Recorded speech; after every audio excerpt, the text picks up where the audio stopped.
दोस्तों अभी मार्केट में आईपीओ के आने का सिलसिला फिर से एक बार शुरू हो चुका है। इस सप्ताह मार्केट में 3 आईपीओ खुलने वाले हैं। मार्केट में ऑलरेडी 2 आईपीओ ओपन हो चुके हैं, एक और आईपीओ जल्दी खुलने वाला है और कंपनी का नाम है ई-मुद्रा।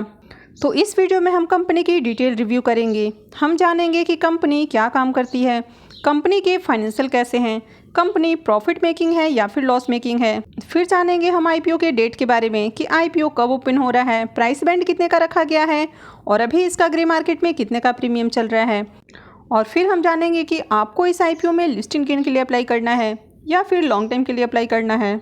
तो इससे पहले कि मैं वीडियो को शुरू करूं, अगर आप इस चैनल पर नए हो या फिर आपने अब तक चैनल को सब्सक्राइब नहीं किया है तो प्लीज़ सबसे पहले चैनल को सब्सक्राइब कर लें और सब्सक्राइब के बगल में बने हुए बेल आइकन को दबाकर ऑल नोटिफिकेशंस को भी इनेबल कर लें। तो चलिए वीडियो को शुरू करते हैं। नमस्कार दोस्तों, आप सबका आपके अपने यूट्यूब चैनल में बहुत बहुत स्वागत है। तो सबसे पहले ई-मुद्रा के बारे में बात करें तो ये इंडिया की एक लार्जेस्ट लाइसेंस सर्टिफाइंग अथॉरिटी है। कंपनी का 2 मेन बिजनेस है, पहला है डिजिटल ट्रस्ट सर्विसेज और दूसरा है इंटरप्राइज सॉल्यूशंस। कंपनी के सर्विस की बात करें तो company individual organisational certificate, digital signature certificate, SSL और TLS certificates, device certificate, portfolio of digital security and paperless transformation solutions, multi factor authentication, mobile application security, web security testing, IT policy assessment. तो इस तरह company बहुत तरह के services provide करने में engage है। ये इकलौती इंडियन कंपनी है जिसके डिजिटल सिग्नेचर सर्टिफिकेट में एक्सपर्टीज़ है। ये कंपनी ब्राउज़र और डॉक्यूमेंट प्रोसेसिंग सॉफ्टवेयर कंपनियों के बीच में बहुत ज़्यादा पॉपुलर है, जैसे कि माइक्रोसॉफ्ट, मोजिला, एप्पल, एडोब। ये कंपनी वर्ल्ड वाइड इंडिविजुअल और ऑर्गेनाइजेशनल वेबसाइट ऑथेंटिकेशंस के लिए एसएसएल और टीएसएल सर्टिफिकेट इशू करती है। कंपनी अब तक 50 million digital signature certificate issue कर चुकी है और सितंबर 30, 2021 तक कंपनी 36,233 रिटेल कस्टमर और 563 इंटरप्राइज कस्टमर्स को अब तक अपनी सर्विसेज दे चुकी है। ई-मुद्रा के सर्विस की बात करें तो सितंबर 30, 2021 तक इंडिया के top 10 banks, 6 automotive companies, 500 rank कंपनियों में 19 टॉप कंपनीज इनकी कस्टमर है। तो चलिए अब हम इनके कुछ कॉम्पिटिटिव स्ट्रेंथ की बात कर लेते हैं। अब इनके कुछ कॉम्पिटिटिव स्ट्रेंथ की बात करें तो सबसे पहला कॉम्पिटिटिव स्ट्रेंथ निकल के आता है कि ये इंडिया की लार्जेस्ट लाइसेंस सर्टिफाइंग अथॉरिटी है। सेकेंड हो जाता है कि ये कंपनी इंडिया की one stop shop solution provider है। थर्ड हो जाता है कि कंपनी टेक्नोलॉजी सर्टिफिकेशंस करती है।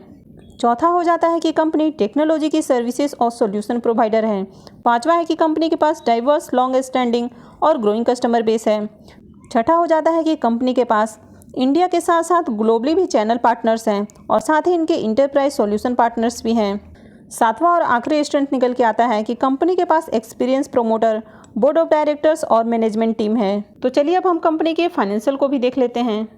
अब कंपनी के फाइनेंशियल की बात करें तो सबसे पहले इसके टोटल एसेट को देखें तो फाइनेंशियल 19 में कंपनी का टोटल एसेट है 1195 मिलियन, 20 में 1587 मिलियन, 21 में बढ़ के 1919 मिलियन और 22 में अब तक इसका 3 क्वार्टर में टोटल एसेट हो जाता है 2541 मिलियन। टोटल रेवेन्यू की बात करें तो फाइनेंशियल 19 में कंपनी का रेवेन्यू है 1016 मिलियन, 20 में बढ़ के 1167 मिलियन, 21 में 1324 मिलियन और 22 में अब तक 3 क्वार्टर में इसका टोटल रेवेन्यू हो जाता है 1383 मिलियन। इसके बाद इसके प्रॉफिट की बात करें तो फाइनेंशियल 19 में कंपनी का प्रॉफिट है 174 मिलियन, 20 में 184 मिलियन, 21 में 253 मिलियन और फाइनेंशियल 22 के 3 क्वार्टर में इसका टोटल प्रॉफिट हो जाता है अब तक 303 मिलियन।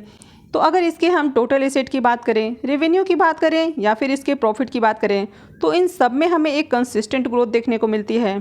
तो कंपनी के ओवरऑल फाइनेंशियल की बात करें तो कंपनी के फाइनेंशियल 5 स्टार रेटिंग वाले हैं। अब आईपीओ के ऑब्जेक्टिव ऑफ इशू की बात करें तो सबसे पहला ऑब्जेक्टिव हो जाता है रीपेमेंट और प्रीपेमेंट। सेकेंड हो जाता है फंडिंग वर्किंग कैपिटल रिक्वायरमेंट्स और तीसरा हो जाता है कि कंपनी नए इक्विपमेंट्स परचेज करना चाहती है। चौथा हो जाता है कि कंपनी अपने प्रोडक्ट के डेवलपमेंट के लिए फंड रेज कर रही है। पांचवा हो जाता है कि कंपनी अपने बिजनेस के डेवलपमेंट, सेल्स और मार्केटिंग के लिए फंड रेज करने वाली है और छठा हो जाता है जनरल कॉर्पोरेट पर्पस। तो चलिए अब आईपीओ के डिटेल्स को देख लेते हैं।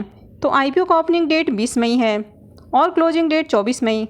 फेस वैल्यू 5 रुपये पर शेयर है और प्राइस बैंड 243 से 256 रुपये रखा गया है। आईपीओ में लॉट साइज 58 शेयर का है। आईपीओ का इशू साइज मात्र 412 करोड़ रुपए का होने वाला है, यानी कि आईपीओ बहुत छोटा आईपीओ है। तो ये इसका एक बहुत बड़ा प्लस पॉइंट हो जाता है कि आईपीओ का साइज काफ़ी छोटा है। आईपीओ में 161 करोड़ रुपए का फ्रेश इशू होगा और 251 करोड़ रुपए का ऑफर फॉर सेल होने वाला है। इस आईपीओ में लॉट साइज की बात करें तो अगर आप 1 लॉट के लिए अप्लाई करते हैं तो आपका कट ऑफ प्राइस के ऊपर इन्वेस्टमेंट होगा 14,848 रुपये।